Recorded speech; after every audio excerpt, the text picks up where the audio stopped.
Twelfth class student देखो, इस question में हमें क्या दे रखा है, मिथेनॉल की डेंसिटी दे रखी है बच्चों। ठीक है, 0.793 kg पर लीटर।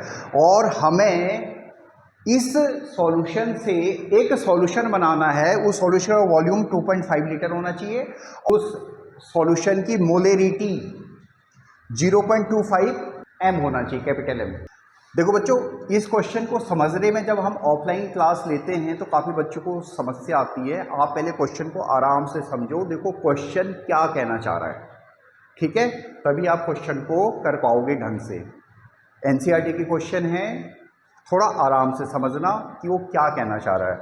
हमें दे रखा है मिथेनॉल की डेंसिटी दे रखी है, ठीक है। हमें इसका वॉल्यूम पता करना है कि हमें कितना वॉल्यूम चाहिए क्या बनाने के लिए।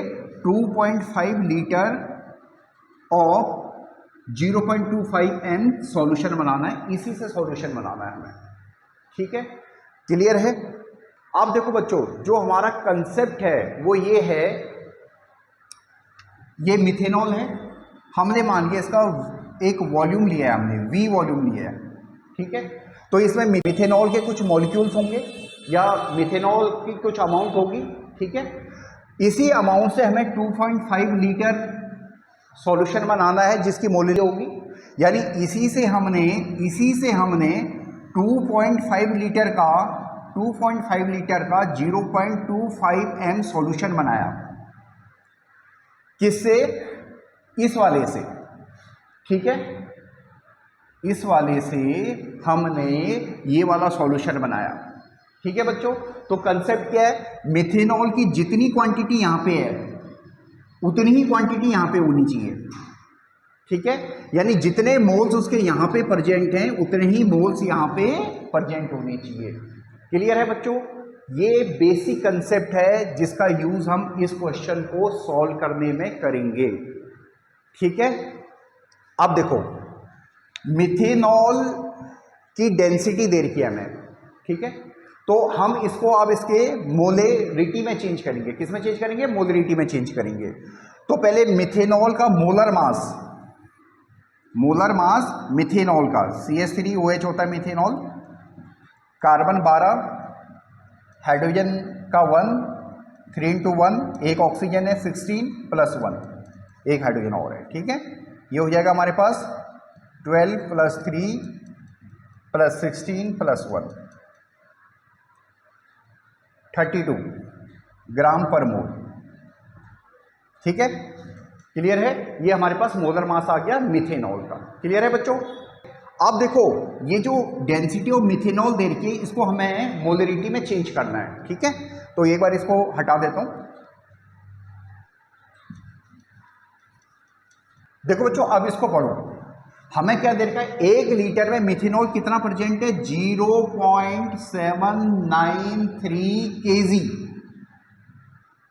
ठीक है। 1 लीटर में इतना kg मिथेनॉल प्रेजेंट है, यानी अगर हम इसको 1000 से मल्टीप्लाई कर दें तो इतना ग्राम मिथेनॉल हमारा 1 लीटर में प्रेजेंट है, ठीक है। और हमें मालूम है कि 32 ग्राम 1 मोल बनाता है, ठीक है। तो अगर हम इसको मोल में कन्वर्ट करें तो हमें इसको इसके मोलर मास से डिवाइड करना पड़ेगा, क्लियर है। यानी इतने मोल हमारे 1 लीटर में आ जाएगा, क्लियर है।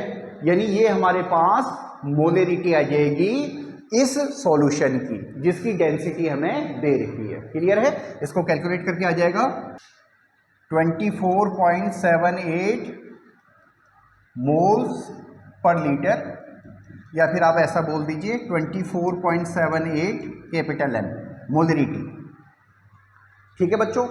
अब हमारा बेसिक कंसेप्ट जो मैंने शुरू में समझाया था आपको उसको अप्लाई कर देंगे। उसको एक बार मैं दोबारा बता देता हूं आपको, इसको एक बार मिटा देता हूं। इस डाटा को हम यहां पे लिख देते हैं कि हमारे पास जो मोलेरिटी है सॉल्यूशन की वो आई है 24.78 कैपिटल M। अब देखो बच्चों, हमें कितने मोल्स मिथेनॉल की जरूरत है, तो 1 लीटर में कितने चाहिए हमें, 0.25, कितने चाहिए, 0.25। तो 2.5 लीटर में हमें कितने चाहिए होंगे, 0.25 मल्टीप्लाइड बाई 2.5, इतने मोल्स ऑफ मिथेनॉल की रिक्वायरमेंट है, इतने मोल्स ऑफ मिथेनॉल की रिक्वायरमेंट है। ठीक है, इसी को देखो हम इस फॉर्मूले से भी करते हैं, M1V1 इक्वल टू M2V2। ये कुछ नहीं है मेरे बेटा, नथिंग, ये क्या चीज है, initial number of moles initially equal to number of moles finally. ठीक है, या number of moles in initial solution equal to number of mole in final solution. ठीक है, देखो इसको हमने आपको इस तरह से समझाया कि जो सॉल्यूशन हमने बनाना है उसकी स्ट्रेंथ ये होनी चाहिए 0.25 कैपिटल M, यानी 1 लीटर सॉल्यूशन में 0.25 मोल्स मिथेनॉल के होने चाहिए। तो 2.5 में कितने होंगे, इतने होंगे। ये गॉट इट ना। ठीक है, अब हमें इतने मोल्स कहां से चाहिए, हमें इतने मोल्स यहां से चाहिए। ठीक है, तो हम मान लेते हैं इसका वॉल्यूम V, तो इसका मतलब 24.78 मोल्स 1 लीटर में। हमें V लीटर चाहिए तो हमारे पास इतने मोल्स की जरूरत होनी चाहिए। ठीक है, और ये मोल्स हमारे इसके बराबर होने चाहिए, 0.25 इंटू 2.5। ठीक है, यहां से हम V की वैल्यू कैलकुलेट कर देंगे, 0.25 मल्टीप्लाइड बाई 2.5 डिवाइडेड बाई 24.78। ठीक है, 0.02522 लीटर। ठीक है बच्चों, ये इतना लीटर सॉल्यूशन की हमें जरूरत होगी। अगर हम इसको मिलीलीटर में चेंज कर दें तो वो भी हो जाएगा हमारे पास, यानी 25.22 मिलीलीटर सॉल्यूशन की जरूरत होगी। ठीक है, तो ठीक है बच्चों, होप सो आपको ये समझ में आया होगा। अगर कोई प्रॉब्लम हो तो आप उसमें कमेंट कर सकते हो।